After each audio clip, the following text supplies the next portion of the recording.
The organisers of the World Cup are debating whether the event in Qatar in 2022 should be moved for the first time ever from the summer to the winter months.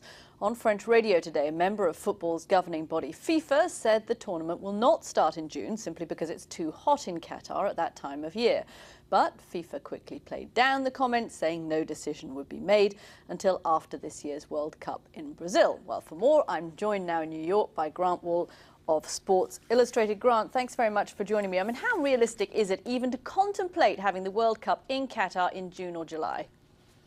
Well, that's actually the decision that FIFA originally made in 2010 when the executive committee voted to award the World Cup to Qatar that would take place in the typical June and July of 2022. Qatar promised to have space-age technology that would cool inside the stadiums and open-air stadiums and have outdoor cooling systems throughout the country. And FIFA voted to go ahead and have it there. Qatar says they can produce this technology that we haven't seen actually produced yet. But now there's been an about face, and FIFA wants to change it to probably November or December of that year. Okay, Sepp Blatter, who's of course the head of FIFA, seems to have said in one breath, absolutely, we'll have it in summer, as you suggest, and then in another breath, no, not possible, we're not going to have it in summer. What's changed FIFA's mind? Well, they saw how hot it is in Qatar at that time of the year. It's just, crazy high temperatures in the 40s Celsius, well above 100, 110 degrees Fahrenheit, which is just really unhealthy for players.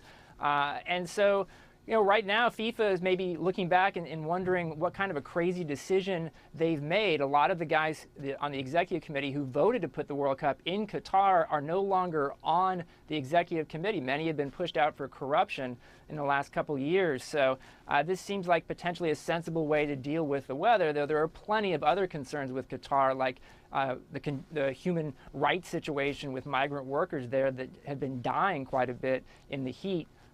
Migrant workers from Nepal. Grant, is this, or rather perhaps should this be, raising questions about the whole reason that Qatar was granted the World Cup in the first place? Well, and those questions have existed from the moment that Qatar was chosen to host this World Cup. And, the weather's the weather. We knew it was going to be like when the vote took place. We know what it's going to be like now. I actually visited Qatar a couple of months ago, and I actually did come away thinking that they might be able to pull off the technology to have the cooling systems that they've promised, because some of those first-generation technologies already exist in Qatari stadiums. I came away from my trip to Qatar more worried about the horrible working conditions of migrant workers who are going to be building these stadiums, migrant workers who often can't even get exit visas to leave the country if they want to. Okay, Grant Wahl, and of course we should mention that the reason that European leagues are nervous about having it in the winter months is because that's when they're playing at home as well.